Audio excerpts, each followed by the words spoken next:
नमस्कार, आप देख रहे हैं एनएसडी टाइम्स, जहां आपको देखने को मिलती हैं पल पल की खबरें। मैं अंजलि हाजिर हूं आपके सामने इस खबर के साथ। अयोध्या में होने वाले राम मंदिर की स्थापना का नजारा आपको जौनपुर में भी देखने को मिलेगा। नगर के मोहम्मद हसन पीजी कॉलेज के मैदान में 22 जनवरी से 29 जनवरी तक यह कार्यक्रम चलेगा। नरेंद्र मोदी विचार मंच, शिवसेना संस्थानम, सेवा भारती, मां शीतला चौकिया धाम के महंत अमरनाथ पांडे, संजय पांडे, अभिषेक पांडे, संदीप श्रीवास्तव सहित जनपद के तमाम गणमान्य लोगों के माध्यम इस कार्यक्रम को सफल बनाया जाएगा। कार्यक्रम के पहले दिन 11,000 कलश यात्रा महिलाओं के द्वारा उठाया जाएगा। यह कलश यात्रा नगर के नवदुर्गा मंदिर विसर्जन घाट से शुरू होगा। शिवसेना संस्थानम के संस्थापक अंबुजानंद जी महाराज ने बताया कि 22 जनवरी से 29 जनवरी तक जनपद जौनपुर में मोहम्मद हसन पीजी कॉलेज के मैदान में अयोध्या के राम मंदिर की अभिलाषा आपको जौनपुर में ही देखने को मिलेगा। यह कार्यक्रम नगर के नवदुर्गा मंदिर विसर्जन घाट से शुरू होगा, जिसमें महिलाओं द्वारा 11,000 कलश यात्रा निकाली जाएगी। उसके बाद 23 जनवरी से 1.25 करोड़ DH पार्थिव शिवलिंग रुद्राभिषेक का कार्यक्रम प्रारंभ होगा। प्रतिदिन 17 से 18 लाख शिवलिंग बनाए जाएंगे। इसके साथ ही 108 यज्ञशाला बनकर तैयार होगी, उसी में प्रतिदिन यज्ञ होगा। अंबुजानंद महाराज ने कहा कि इस कार्यक्रम में करीब 15 से 20 हजार लोगों की प्रतिदिन आने की संभावना है।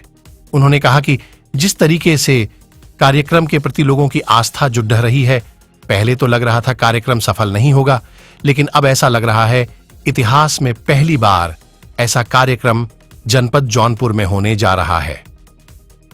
29 जनवरी को समापन के दिन भक्तों को प्रसाद के साथ साथ रुद्राक्ष का भी वितरण किया जाएगा।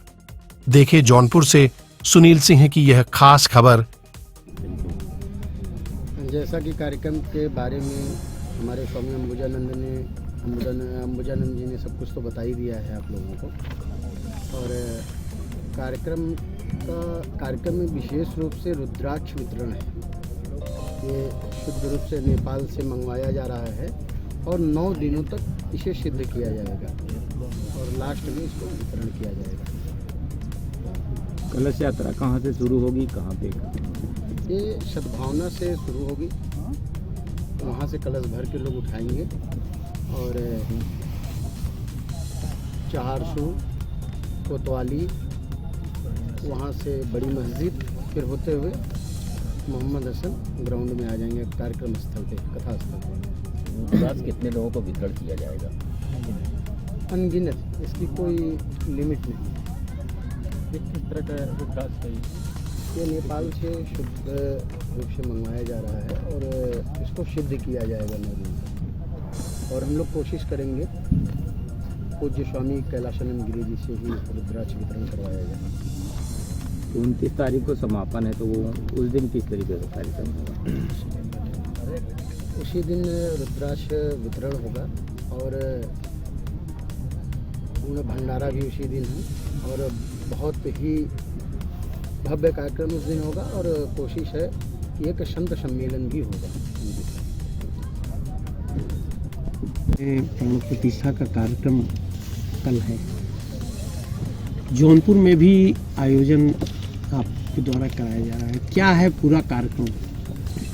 हमारा ये जो कार्यक्रम है, ये केवल कार्यक्रम ही नहीं, एक उत्सव है और यह उत्सव सनातन शौर्य दिवस के रूप में मनाया जा रहा है।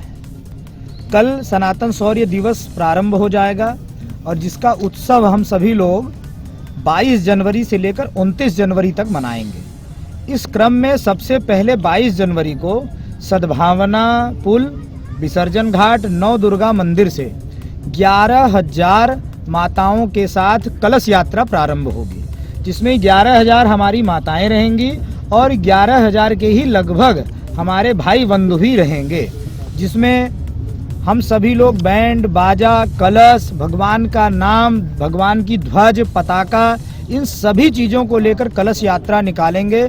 लगभग सुबह 11 बजे से कलश यात्रा प्रारंभ होगी और 2 बजे तक हम सभी लोग इस कलश यात्रा को नगर के जो प्रमुख मार्ग हैं, ओलनगंज, चारसू चौराहा, कोतवाली, बड़ी मस्जिद होते हुए मोहम्मद हसन इंटर कॉलेज के ग्राउंड में, जहां पर रुद्र महायज्ञ का, जिसमें 1.25 करोड़ पार्थिव शिवलिंग स्थापित करना, अभिषेक करना और फिर गोमती नदी में उसका विसर्जन करना, यह उत्सव जो मनाया जाएगा इसी स्थान पर।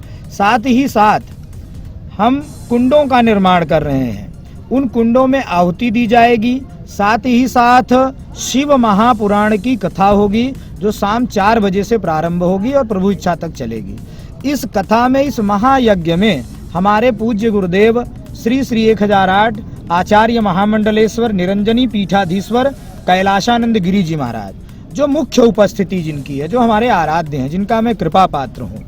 और इसमें राजू दास जी महाराज जो हनुमानगढ़ी के महंत हैं, प्रयागराज के जो महंत हैं बलवीर गिरी जी महाराज, साथ ही साथ इसमें बहुत ही प्रसिद्ध भजन गायक और सांसद भी हैं मनोज तिवारी जी। इसके साथ ही साथ एक नाम और है जो बड़ा नाम है, प्रदीप मिश्रा जी, जो सीहोर के रहने वाले हैं मध्य प्रदेश के, और आज उन्हें पूरा देश ही नहीं पूरा विश्व जानता है और बहुत ही प्रसिद्ध व्यक्ति हैं वह शिव कथा के। हम लोगों ने उनसे भी अनुनय विनय किया है तो उन्होंने बिल्कुल स्पष्ट रूप से कहा है कि महाराज जी 22 तारीख को हम अयोध्या रहेंगे और पूरा प्रयास है कि हम प्रयाग पहुंचेंगे 23 तारीख को।